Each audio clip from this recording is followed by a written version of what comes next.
эгеси теңирим, сүйүң төгүп куткардың мени. Эми кетпейм жаныңдан алыс, куткаруучум теңирим мыйса. Ыразымын мен сага, тагдырым колуңда ойса.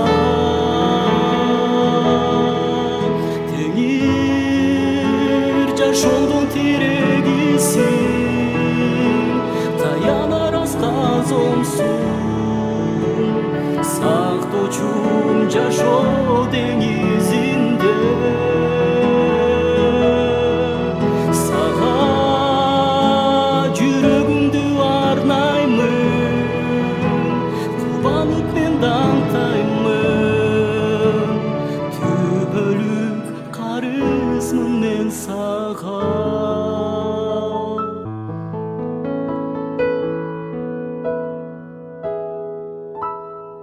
Asmandагы керемет түш күтүп жатат бизди бир тууган. Жолугабыз булут үстүндө, куткаруучум мыйса теңирге. Ыразымын мен сага, кереметтүү чексиз сүйүүңө. Теңир жашоодун тирегисиң, таянар асказомсуң, сактоочум жашоо деңизинде.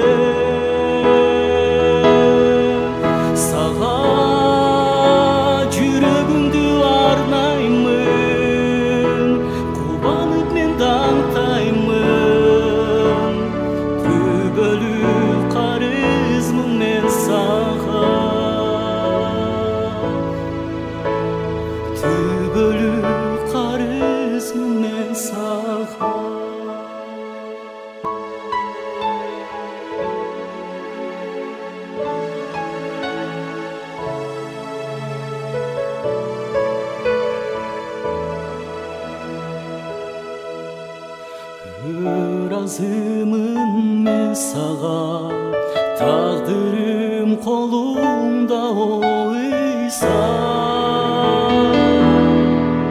Теңир жашоодун тирегисиң, таянар асказомсуң, сактоочум жашоо деңизинде.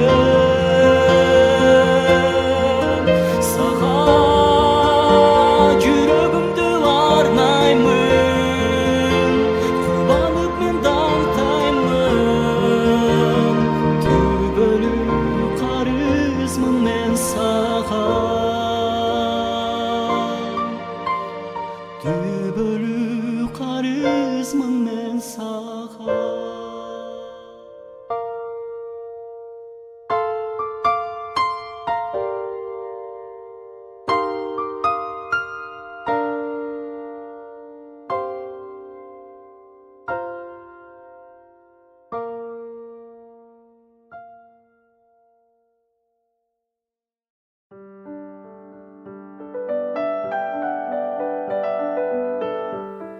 Достор, туугандар, барыңыздарга салам айтам. Кайрадан биз суроо жооп кызматында Сыргак байке менен. Суроолордун бири мындай дейт: мындан бир канча жылдар мурун, айталы 3-4 жыл мурун бекен, өмүр жолу жыйынында сууга чөмүлдүрүлүп жаткан бир туугандардын видеосу көпчүлүк социалдык тармактарда кеңири жайылган эле.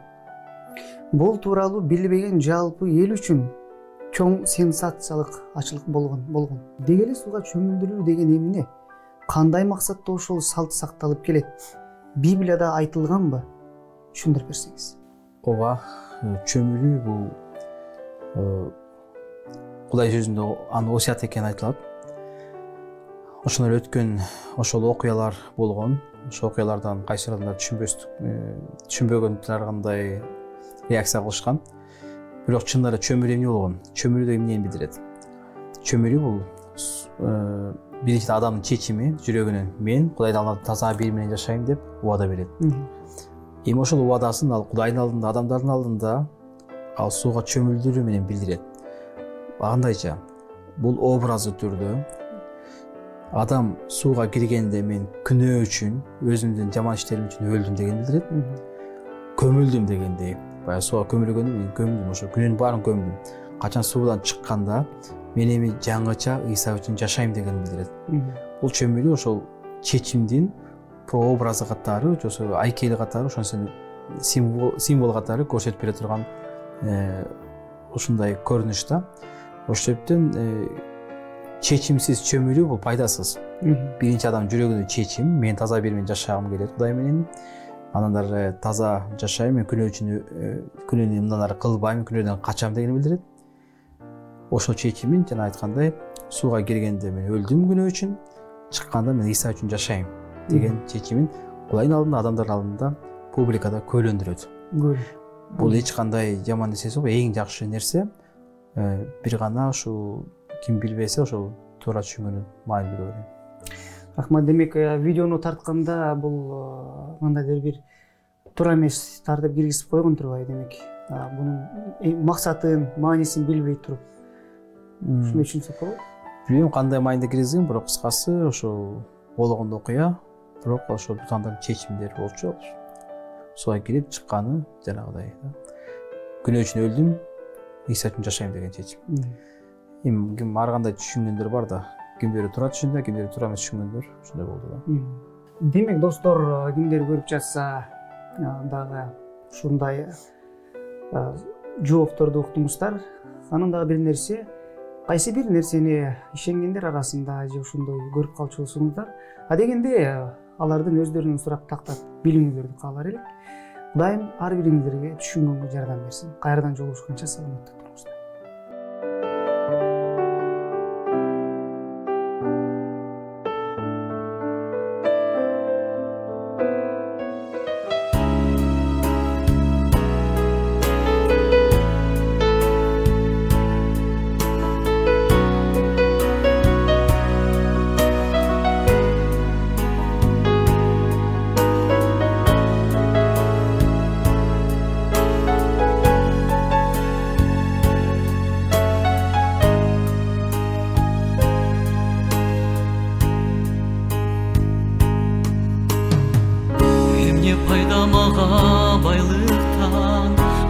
Кеткен атадаңтан, көңүлөр кеткен мукамырлардан, эгерде Ыйса болсо жанымда.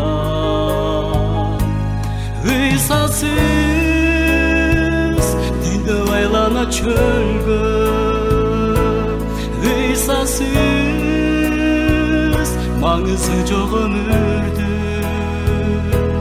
Кандырбай сусунду булак суусун, эгерде Ыйса болбосо жанымда.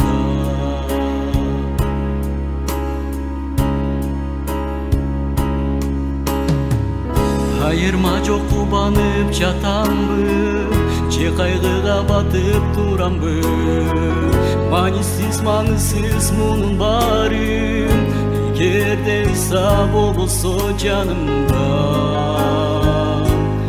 Ыйсасыз дүйнө айлана чөлгө, Ыйсасыз маңызы жок өмүрдүн. Кандырбайт суусунду булак суусун, эгерде Ыйса болбосо жанымда.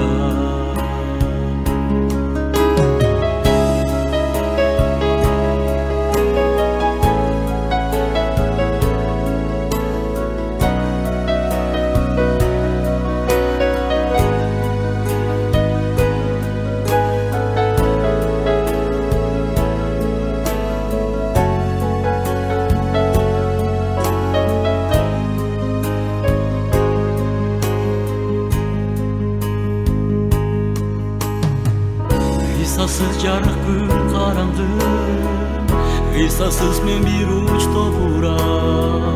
Бұл жашоо көтөргүс жүк мен үчүн, эгерде İsa болбосо жанымда.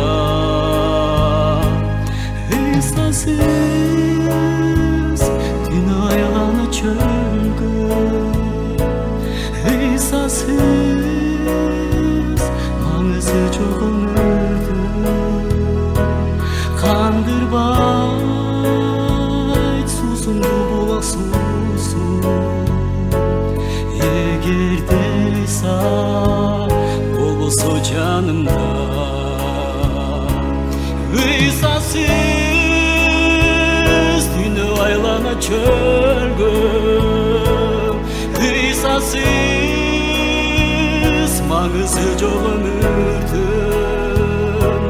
Қандырбай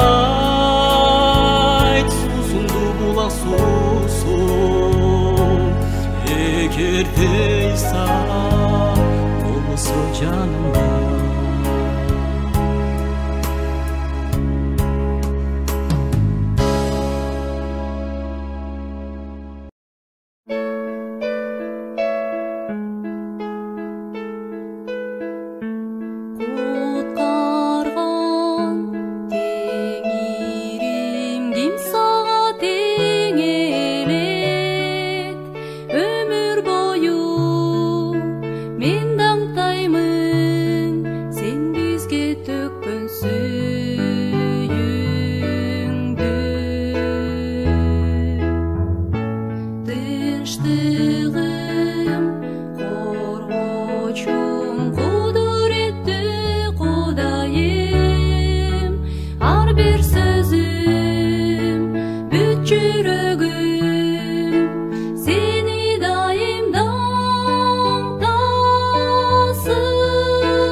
Мен кубанам жаратканың үчүн,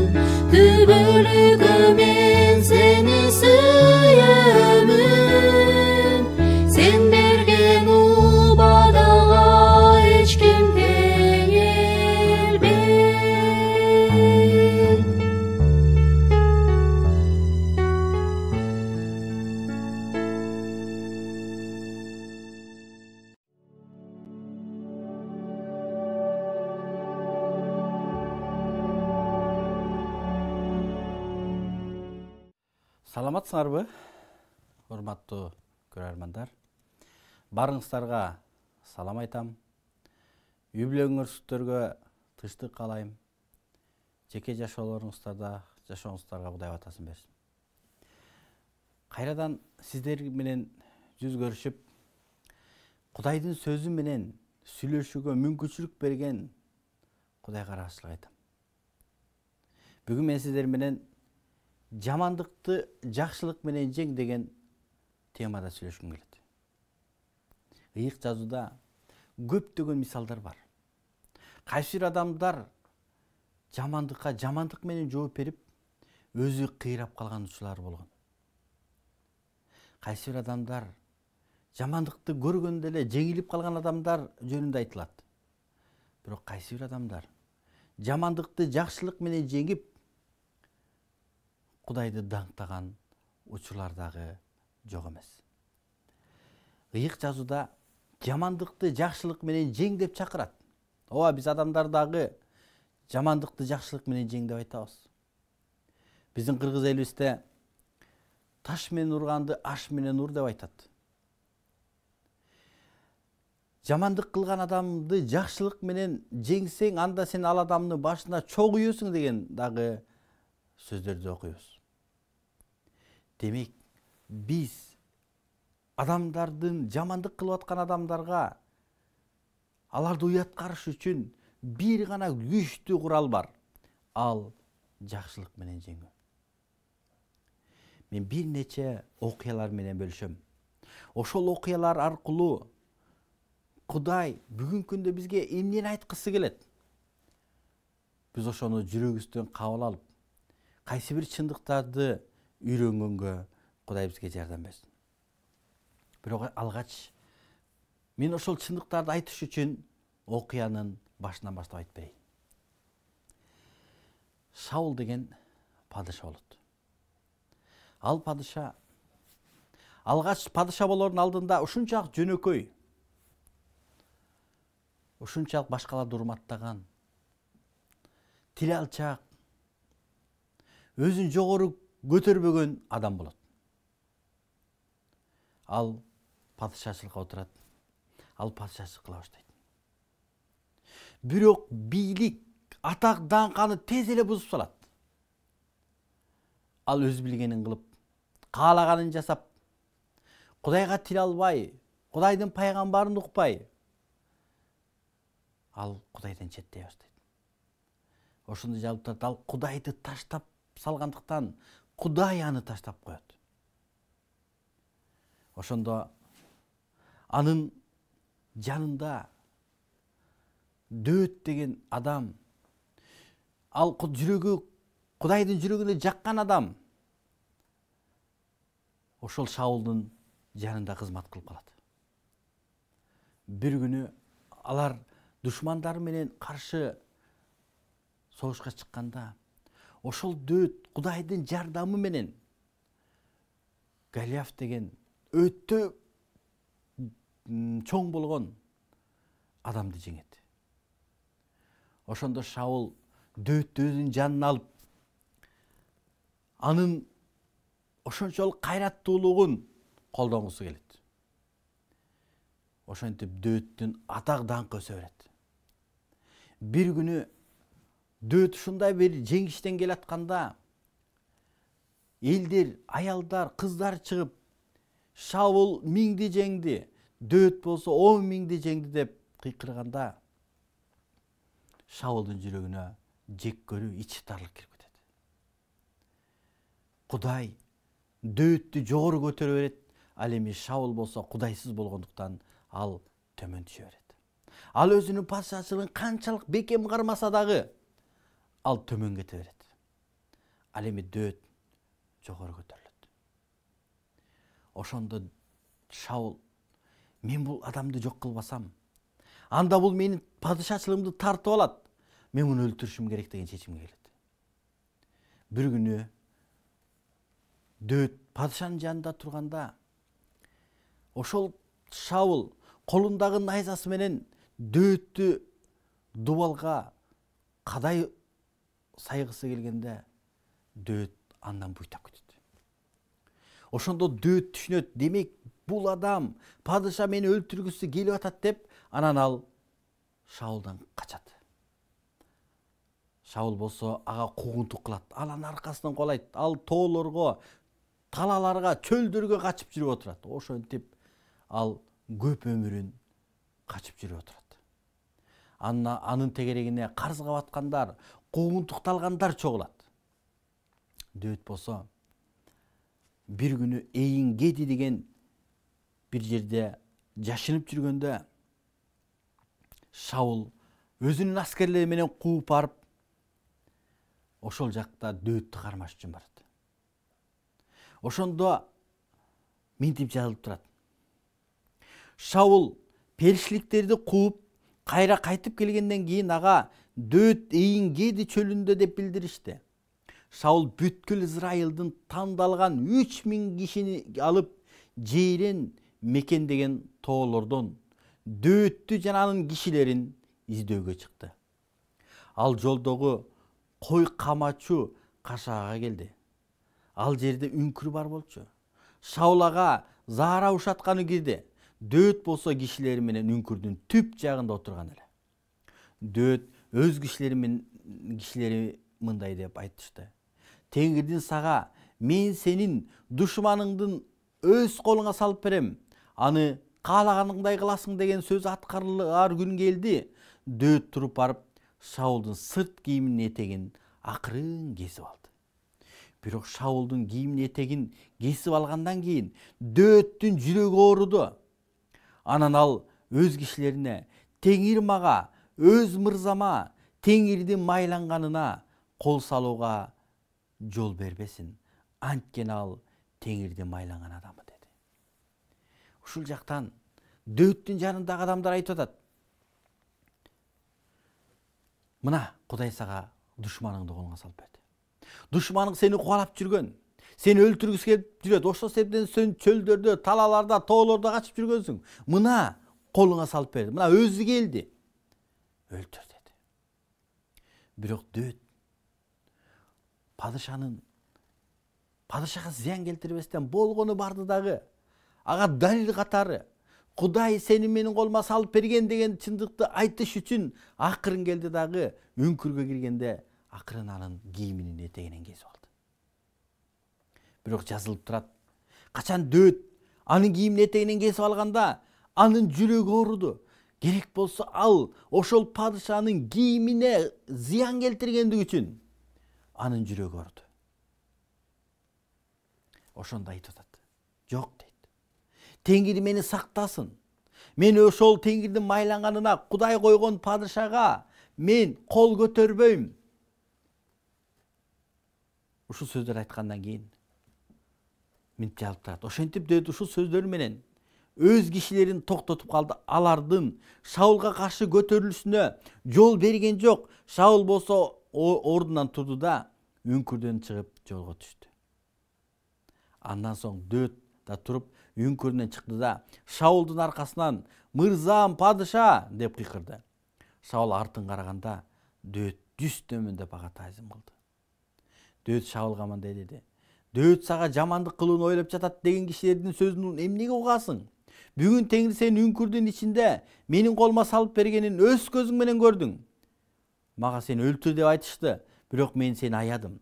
Мен өз мырзама кол көтөрбөйм, анткени ал Теңирдин майланган адамы деп айттым.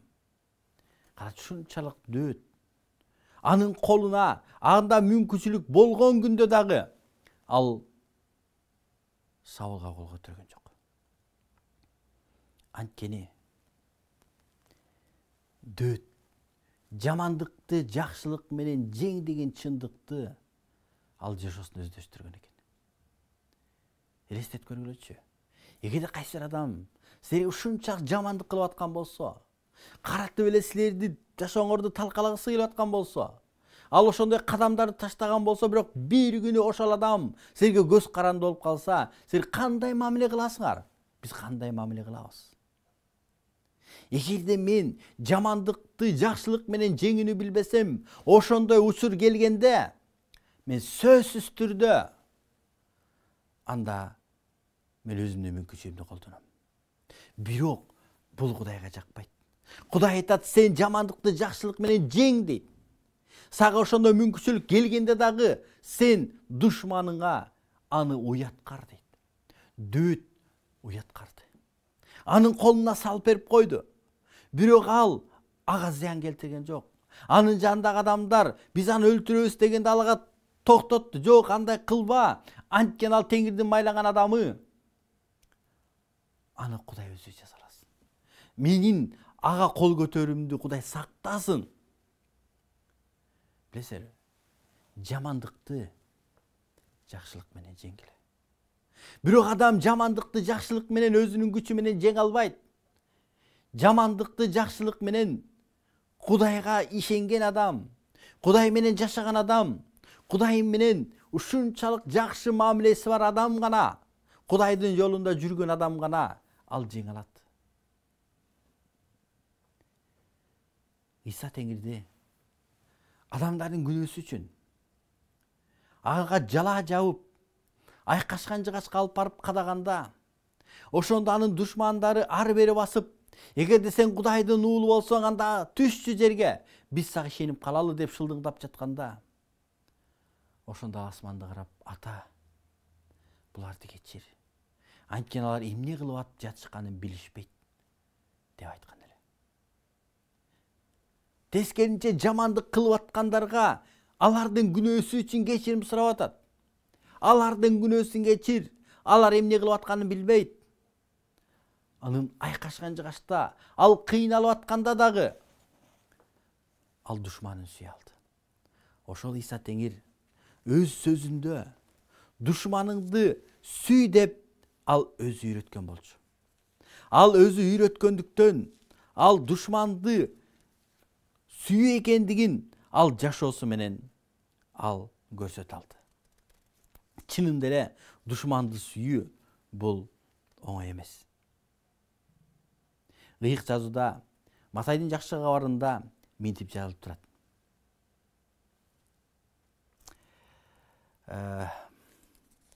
Матайдын жакшы кабары 5-бөлүм 10-аят. Чындык үчүн куугунтукталсаңар бактылуу. Чындык үчүн куугунтукталгандар бактылуу. Анткени асман патшачылыгы алардыкы. Мен үчүн кордук көрсөңөр, мен үчүн куугунтукталсаңар, мен үчүн жалган жалага калсаңар бактылуусуңар. Кубанып шаттангыла. Анткени асмандагы сыйлыгыңар чоң. Силерден мурунку пайгамбарларды да ушинтип куугунтукташкан. Демек, жамандык кылган адамдарга батаңарды бергиле. Жамандык кылган адамдар үчүн сыйынгыла. Жамандык кылган адамдарды кечиргиле деп ыйык жазуу үйрөтөт. Демек, биз ыйык жазуунун негизинде биз иш кылган болсок, анда биз жакшылыкты, жамандык кылган адамдарды жакшылык менен жеңе алабыз. Дөт ошону жеңе алды. Ошол жеңгендиктен, ошол жанындагы адамдарды, ошол душманын керек болсо өлтүрүүгө ал жол берген жок. Эгер адам өзүнүн жакынын кечире албаса, эгер адам өзүнүн жакынына жакшылык кыла албаса, ал эч качан душманына да жакшылык кыла албайт. Жакшылык кылуу бул өтө чоң курал. Жакшылык кылуу менен адамды уяткарып койсо болот. Жакшылык кылуу менен адамды, душманды бүр туган кылып алса болот. Бир кичинекей баланын бала чагында атасын өлтүрүп коюшат. Ал Кудайга ишенген адам болот. Ошол бир жерге барып, Кудай жөнүндө айтып берейин деп барган атасын ошол жердеги адамдар өлтүрүп коет. Бирок баласы чоңоюп, ошол жерде атасы өлтүргөн жерге барып, ошол адамдарга Кудай жөнүндө айтып берем деп барат. Ошол адамдар Кудайга ишенишет. Алар чындыкты таанышат. Тааныгандан кийин ошол жактан бир адам ошол жигитке жолугуп айтат: "Көп жыл мурун ушул жакка сен атаң келген болчу. Ошол атаңды мен өлтүргөм" дейт. Бирок ошондо ошол жигит, Кудайга ишенген жигит, Кудайды сүйгөн жигит, Кудай менен жашаган жигит ал айтат. Эгерде чын деле ошондой болгон болсо, анда мен суранам, мындан ары сен менин атам бол деп айтат. Ким айта алат бул сөздү? Бул сөздү күнөөсүнөн кечирим алган адам, Кудайды тааныган адам гана айта алат. Ошондуктан жамандыкты жакшылык менен жеңиш үчүн силер Кудайды тааныгыла. Кудай батасын берсин. Амин.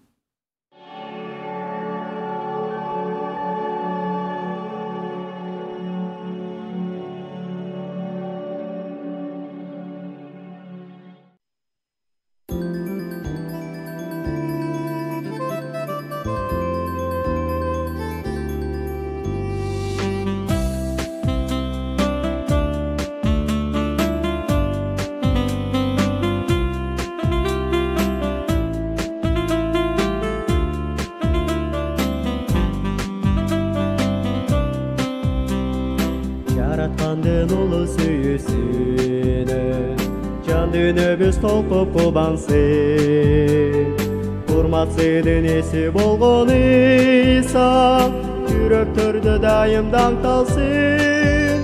Теңирдин өйү кысмын даңктайлы, жашообузду ага арнайлы. Сыноолордо теңирден күч алып, ишенимди биз бекем сактайлы. Unutmay жашообуздун максаты, убактыбыз балким аз калды. Сак бололу багланбай калбасын, Исанын улуу ырайымы. Теңирдин ыйык ысмын даңктайлы, жашообузду ага арнайлы. Сыноолордо теңирден күч алып, ишенимди биз бекем сактайлы.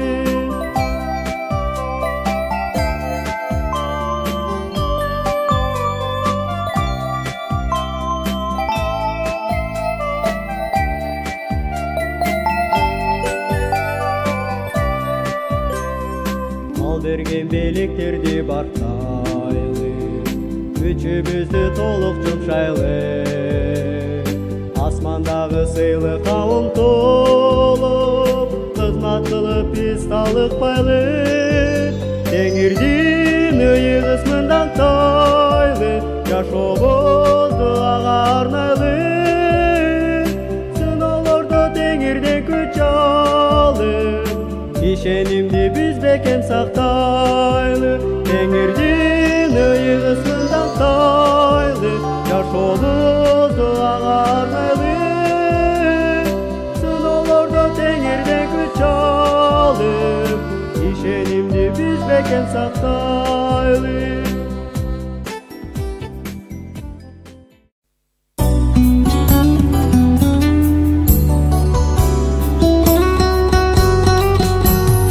Баг ичине теңир келди ойлуу басып, нурлуу каректери толуп кайгыга.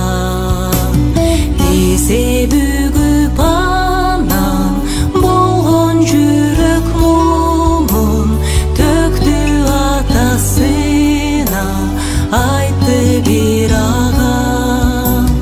Күч бер жаратканым, жалбарам өзүңө, азап толгон чөйчөк өтүп кетсе дейм. Бир ыйык эркең орундалсын ата, сенин буйругуңа башымды ийем.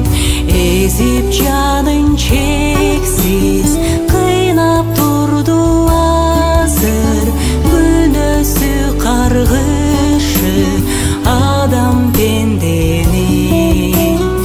Ушул азап толгон